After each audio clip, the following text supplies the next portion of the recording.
네, 오늘은 2023년 2월 15일 수요 말씀 묵상 시간을 함께 하기를 원합니다. 오늘은 레위기 13장에서 레위기 24장, 마태복음 26장 26절에서 마가복음 1장 22절 그 내용 가운데서 우리가 발췌해서 마태복음 26장의 말씀을 한번 묵상해 보고 나누기를 원합니다.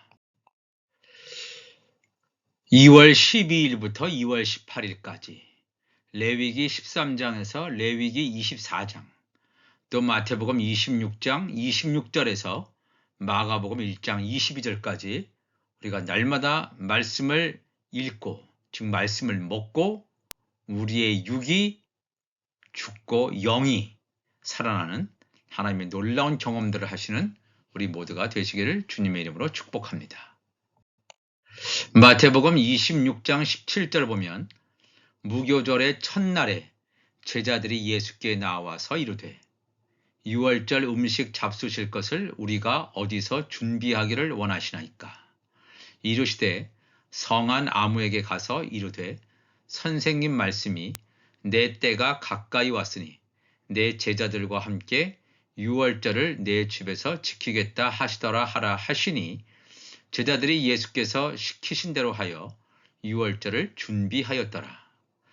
저물 때에 예수께서 12 제자와 함께 앉으셨더니 그들이 먹을 때에 이르시되 내가 진실로 너희에게 이르노니 너희 중에 한 사람이 나를 팔리라 하시니 그들이 몹시 근심하여 각각 여짜오되 주여 나는 아니지요.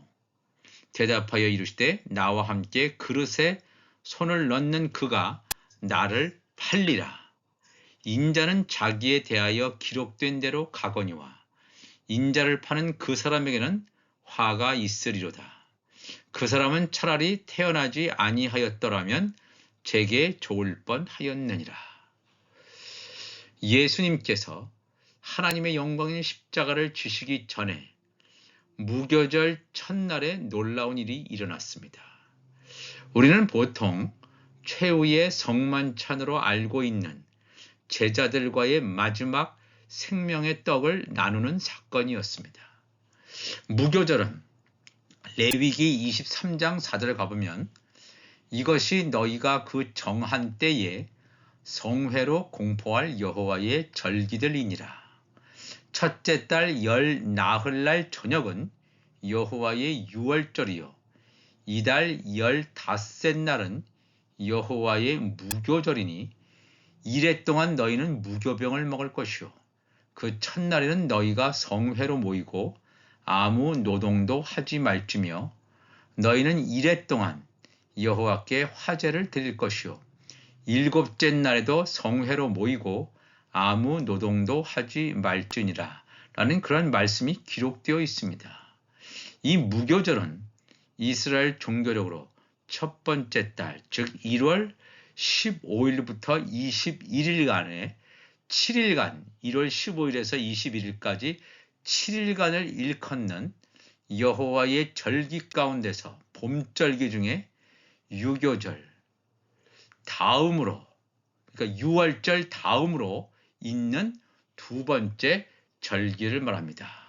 그렇다면 예수님께서는 무교절 첫날에 12명의 제자들과만 최후의 만찬하십니다. 최후의 만찬, 생명의 떡을 나누는 대상은 하나님의 자녀들 이외에는 할 수가 없다는 것입니다.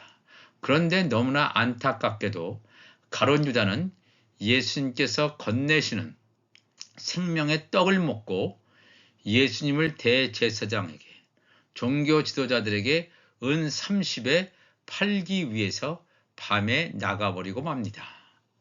생명의 떡이 가룟 유다에게는 먹을 수 없는 떡이 되었던 것입니다. 왜 그렇습니까? 가룟 유다는 하나님의 아들, 예수님의 지체가 아니었기 때문에 그렇습니다. 예수님의 지체, 하나님의 아들이 아니라면 생명의 떡을 먹을 수 없다는 것입니다. 왜냐하면 이 가룟 유다는 처음부터 가인의 후손이었기 때문에 그의 영적 정체성을 속일 수 없었던 것입니다. 아무리 거룩하게 그럴듯하게 예수님의 제자인 흉내를 아무리 그럴듯하게 훔친다 할지라도 그의 본성은 속일 수 없음을 드러낸 것입니다. 예수님은 가룟 유다가 가인의 후손임을 이미 아셨습니다. 그리고 그를 일부러 제자들 가운데 두셨음을 알 수 있습니다. 자신을 십자가에 못 박기 위해서 종교 지도자들에게 넘기는 역할을 이 가룟 유다가 해야 된다는 것을 예수님은 아셨음을 알아야 됩니다. 무교절의 첫날에 예수님께서 건네신 생명의 떡을 먹는 기간이 무교절 전체 7일간임을 성경은 지속적으로 증거하고 있습니다. 무교절 첫날도 성회, 마지막 7번째 날도 성회라고 하는 것은 7일 전체에 걸쳐서 생명의 떡을 먹어야 한다는 것입니다. 마지막 7번째 날, 즉 예수님께서 제자들, 예수님의 지체들과 다시 만나서 하늘에 속한 교회의 머리와 몸으로 온전히 연합되는 공중 혼인잔치까지 생명의 떡을 먹어야 한다는 것입니다. 마태복음 26장 25절을 보면 예수를 파는 유다가 대답하여 이르되 랍비여 나는 아니지요. 대답하시되 내가 말하였도다 하시니라.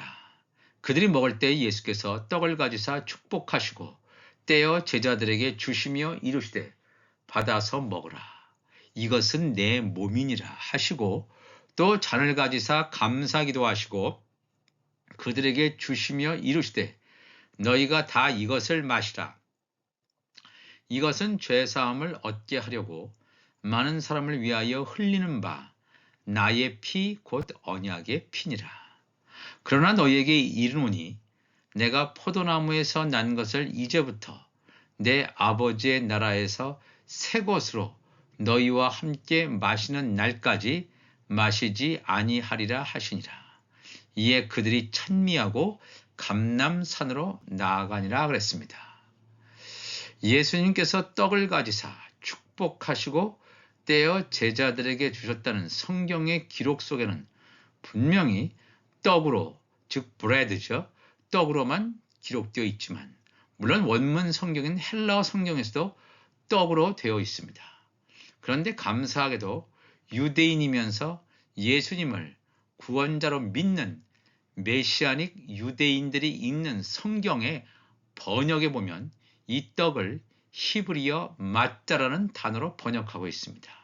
이 히브리어 마짜라는 말이 뭐냐 하면 바로 무교병을 일컫는 말이 되겠습니다. 즉 누룩이 없는 떡이라는 말입니다.